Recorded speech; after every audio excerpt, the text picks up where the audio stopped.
Okay, today I'll be talking about PCEM version 17, which I'll be running here and show you what the differences are between the previous versions. So the biggest difference I found between the old one and the new one was, sorry, that's not 17. Let me go to 17 right here and show you the difference between the two. So the difference between the previous version, the PCEM, and version 17 is that version 17 allows you to have a math coprocessor if you're using a, let's say if you're using a 386SX like I am here. FPU means math coprocessor, so I have this option now. Before I didn't have that option. And even 286s, they had a math coprocessor as well. It's called FPU. That's for float point numbers like decimals, like let's say 0.011, 2.15, 3.14, 16667, like decimal numbers. They're not integer numbers like 1, 2, 3, 4, 5, 1 million, 2 million, 3 million, 1 trillion, numbers without decimals. So that's the difference. So you have this new feature to use a math coprocessor, which is quite interesting, I think. I guess it will make your emulation a little bit faster. And let me go to the other one, the previous version of PCM, and show you that as well. I don't want that. Okay, let me try this one.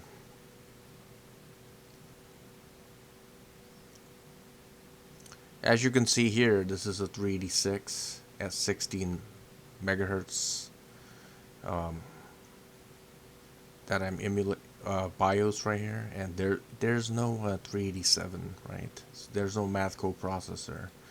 So that's one of the differences I found, and there's more compatibility with 17 versus the previous versions. And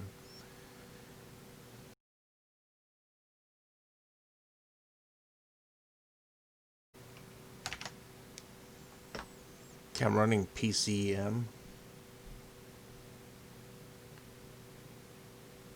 the previous version.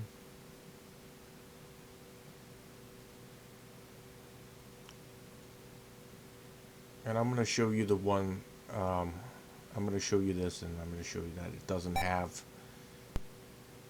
the math coprocessor, because it's going to show in the BIOS, basically.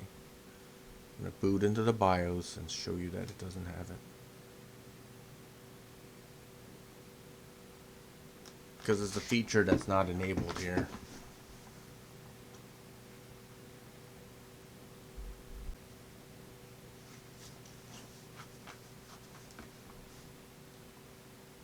Okay, I'm going to go into the BIOS.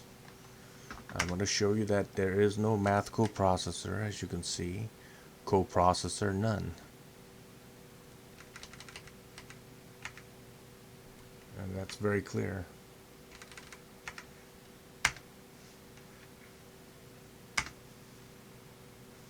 Now let me get out of here.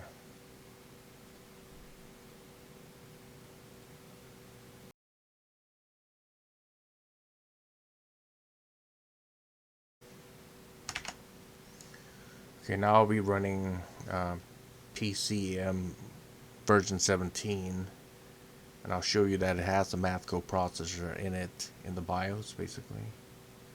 Just wait for this thing to start up.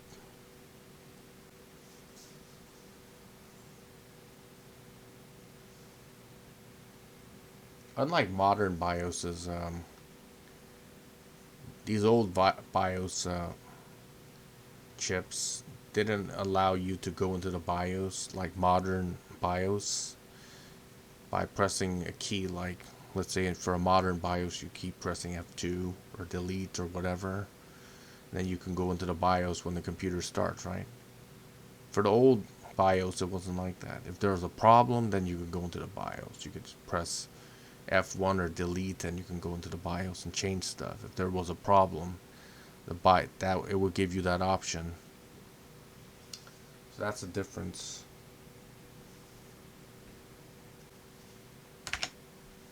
Okay, finally. Okay, now I could get in here by pressing F1.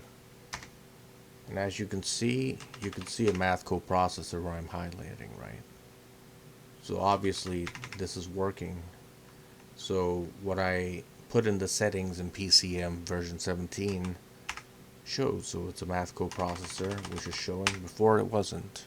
But that's the difference. So let me get out of here.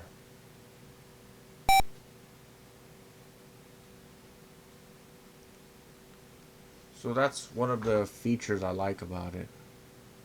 And I'm going to run a math coprocessor program which came with Intel's, which came with this chip, of course.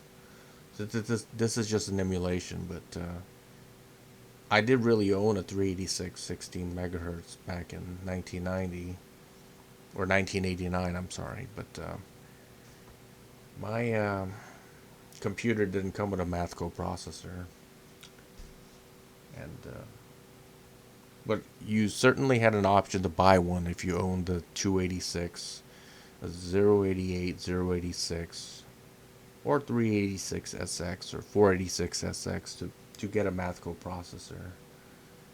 But I think 486DXs and every computer that came after that already came with math coprocessors. So they kind of like phased this idea out of math coprocessor because it was just built into every Intel chip after 486DX, I think. DXs all came with math coprocessor. So did all the Pentium chips and everything else.